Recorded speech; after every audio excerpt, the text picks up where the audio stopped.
In early 2020, I launched a brand new keynote called The Experience of You. Would you get a 5-star rating? It was rooted in my background in UX, that's user experience, and it applied that thinking to leadership and personal brand. And I was so excited to bring this work into the spotlight. I delivered that speech exactly once on Tuesday, March 10th, 2020. And then the world shut down. Suddenly, my clients didn't need a fresh take on UX thinking. They needed help leading remote teams, running virtual meetings, and navigating uncertainty. And like so many of us, I pivoted and I rose to the challenge at hand.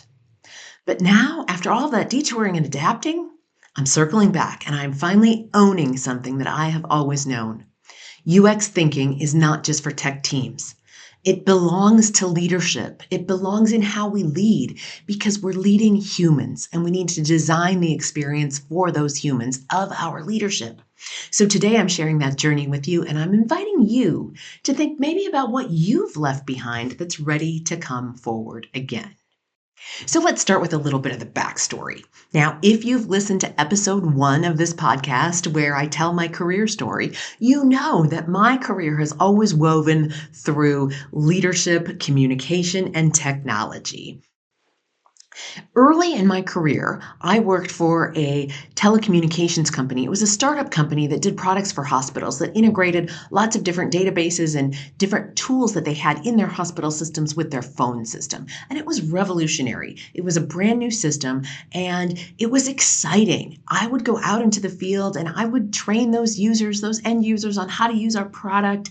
And it caused so much, in some ways, consternation for some of the people who were using it, because much like AI today, some of the people back in the early 90s thought that computers were going to take their jobs. And so I explain all of this in greater depth in episode 1 if you want to hear that whole career story. But basically, in addition to the training work I was doing, I was also doing user experience design work. Now, I didn't realize it at the time, but I would be out there in the field with the users and I would see ways in which the software could be better, or I would see errors in the software and I would bring that back to the office and I would tell our engineering team, hey, we need to fix that, that, or the other thing. Sometimes I would have these huge lists of things that needed to be changed in the user interface of our software.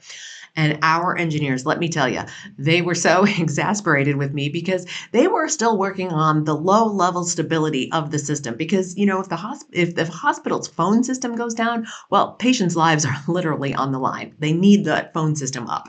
So they were worried about those low level stability issues. And I was more worried about how does it look and feel to use the software, because I was working with the people who were, on the front lines using the software. And again, I was doing that user experience design work before I even knew it was a discipline. Now, my journey then takes me into grad school. And while I was in graduate school working on my PhD at Purdue, I took classes in human factors and design. And so I realized this is an actual discipline and there are specific methodologies behind this discipline. And so I started to learn those methodologies.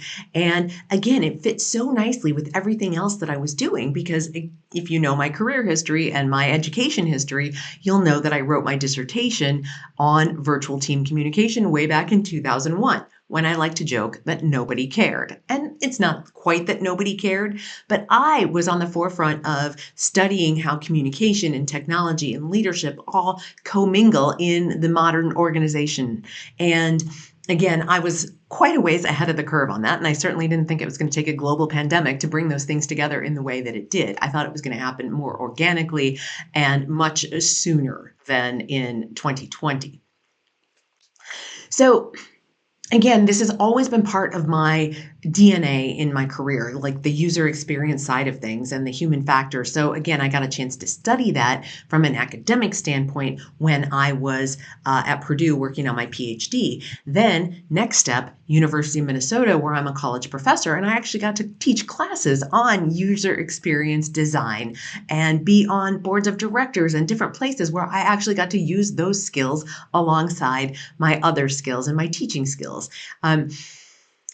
Then pivot again from higher education back into the corporate world, where I worked at Thomson Reuters as user experience director of a global team. And I got to do that work literally all across the world. And I got to build this amazing team of user experience designers and researchers, most of whom I am still friends with to this day. I got to build this like amazing rock star team. We had so much fun and got to influence product design really literally across the company and across the globe. It was so exciting. And again, user experience was at the core of that. Now, one interesting thing, and I can't remember if I talked about this in episode 1 or not, but one interesting thing is you take that user experience design and my education in communication and you marry those two things up.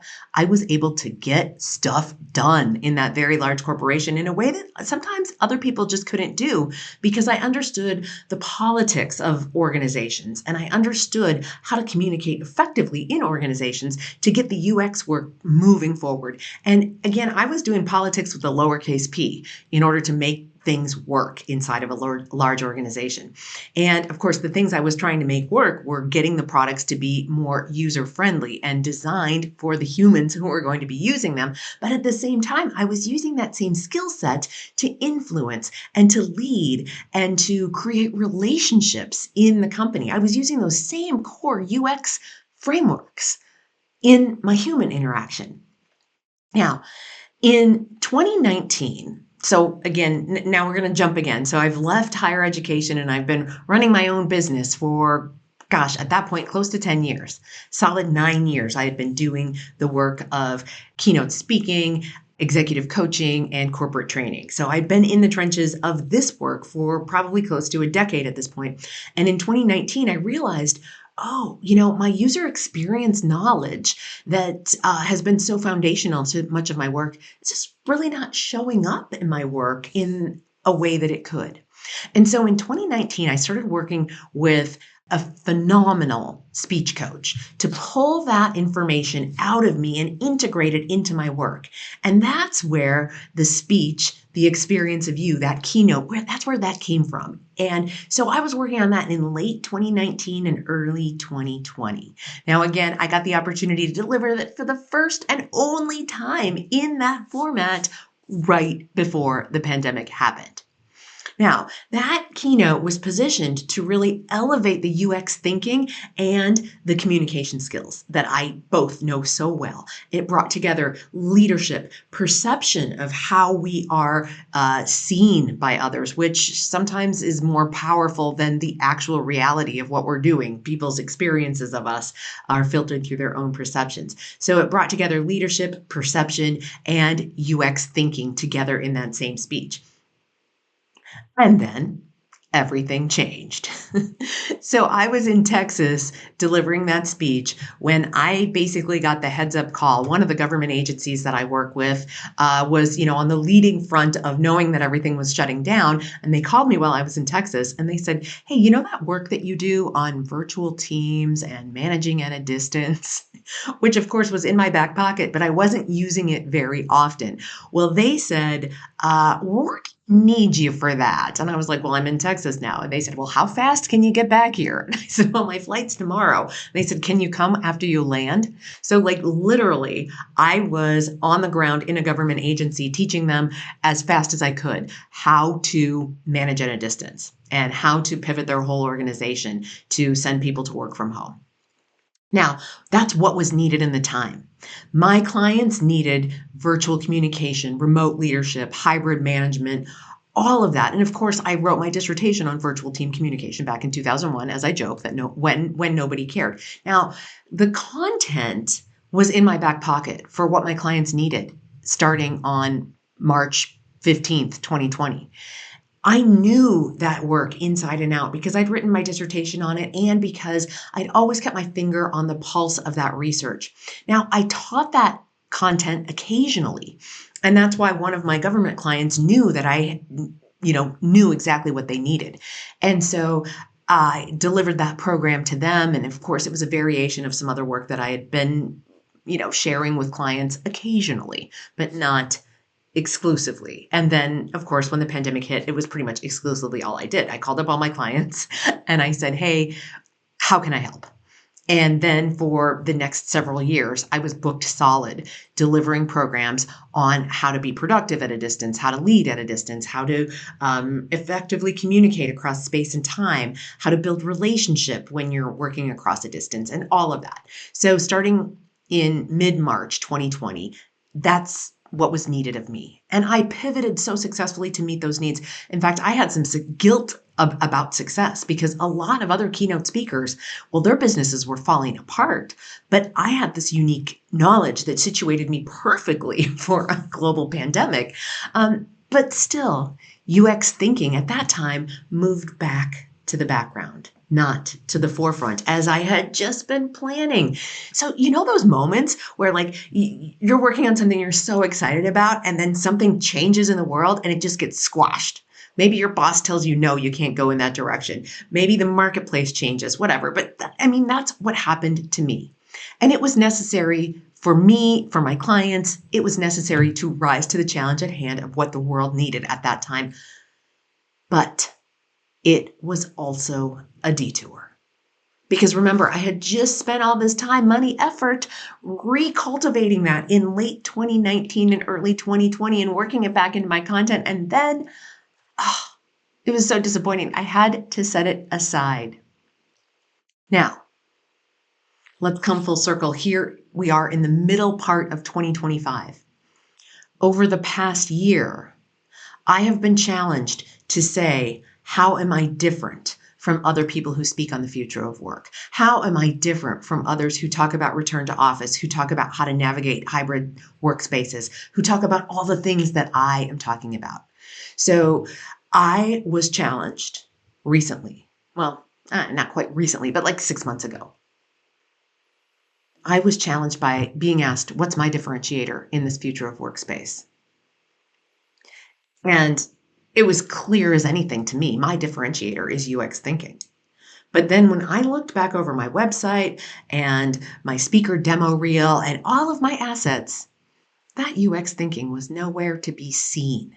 Now, I still felt it to the core of my being because it is part of my DNA. But when I looked at my marketing material and the face I was presenting to the world, that UX thinking was nowhere to be found. And so that sent me into, well, to be fair, it was a little bit of an existential crisis when I was like, oh my gosh, I spent so much time in 2019 pulling this to the forefront. Oh, and it has now disappeared again. It was a bit like feeling like you're in quicksand. And so I asked myself, what isn't that core differentiator? It's absolutely UX thinking. And again, I noticed it was missing from not necessarily my way of being, because it is still part of my way of being, but it had been missing from my keynotes, from my training content, from my executive coaching, from all the different ways that I show up in the world and deliver what I know to my clients. So as I, navigated this existential crisis and thought, like, how do I bring this back? And how do I bring this back in a way that's needed right now in 2025? And it's different, my friends, than it was in 2019 because of all that we've been through over these past 5 years. I mean, it's a half a decade. It's a half a decade, and a lot has changed in that half decade. So as we think about like this disconnected world that we've been living in, and you've heard me talk about these themes on the podcast, and those same themes are still going to be present. I'm just going to be elevating UX thinking inside of the content that I'm talking about. Now, that UX thinking does have some frameworks and so on that come with it that are absolutely ripe for how we lead humans. And so you're going to hear me talking about some of that UX thinking and those frameworks and how they're not just for evaluating technology. They're about for evaluating how we lead as well. So it's a super exciting time to be bringing that UX content to the work that I do and really elevating it and putting it front and center. So here's what it means for you. Here's what it means for this podcast and the work that I'm doing. So you're going to hear some new things coming through in the podcast. You're going to hear some of this, again, some of the many same themes that we talk about here all the time. The struggle with return to office, the struggle with managing hybrid teams, the struggle with effective meetings that are being either held at a distance or held in that hybrid fashion. We're still going to be talking about those same things, but I'm going to be elevating some of the UX frameworks and UX thinking to to shed new light on those same topics. Now, again, as I was just alluding to, I will also be taking some of those same UX frameworks and methodologies and applying them to human communication and to leadership. So you will see some new and exciting content in this space, and you'll see some additional tweaks and shifts in the content that I've already been delivering that reflect this evolution. So that's what's happening. And, again, as I navigated this bit of an existential crisis, when I realized with just such almost mournfulness that, here's this core part of me that's just been lying dormant these last 5 years. It's time to really bring this back and elevate it. What the takeaway here is for me and for you is that sometimes we have to put down a piece of ourselves. Sometimes we have to put down something that's near and dear to us to step into what's needed in the moment. So again, maybe you've been told no. Maybe you've been maybe you had to play this part of your hand because that's what the moment needed. But then this other part of who you are or other cards that are in your hand just had to sit quietly for a moment. So the important thing here to remember, though, is that part of you that maybe had to sit quietly for a minute until it was their turn, well, it didn't disappear. That part of you is still there. That part of you is still there waiting for you to call on it.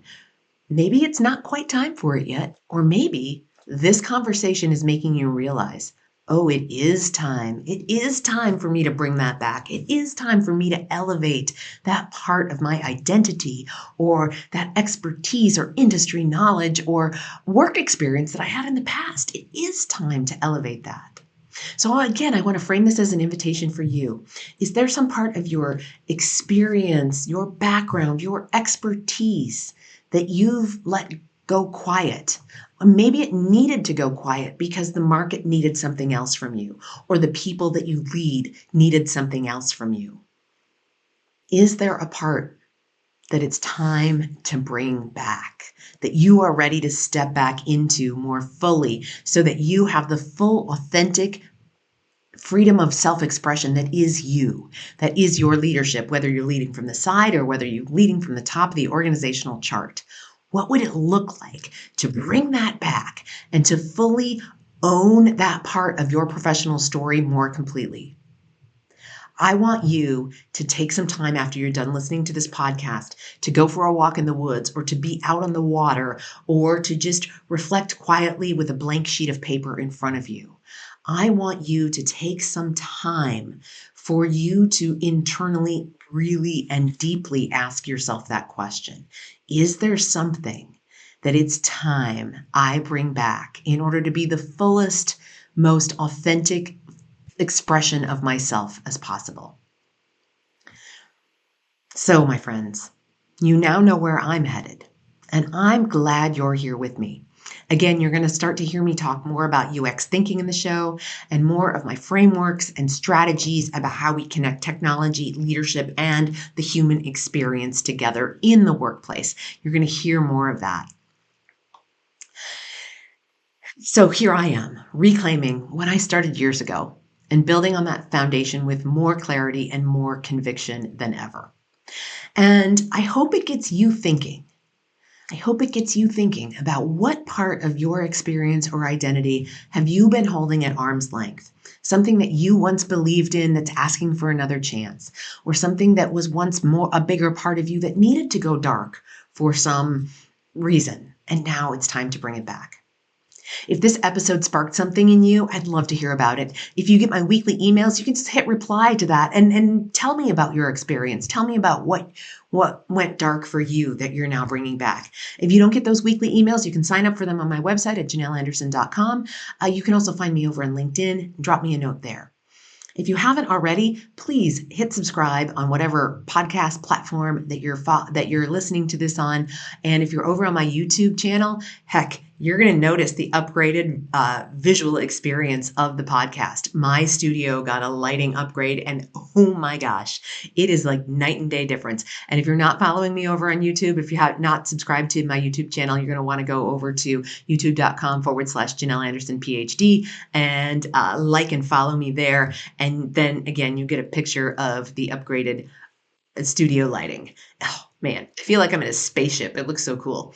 All right, my friends, until next week, have an awesome reflection on this episode. And again, hit me up with what you're going to bring back into your professional life to be the fullest self-expression and to be the most authentically you as possible, because you're going to see it all play out here in the podcast for me.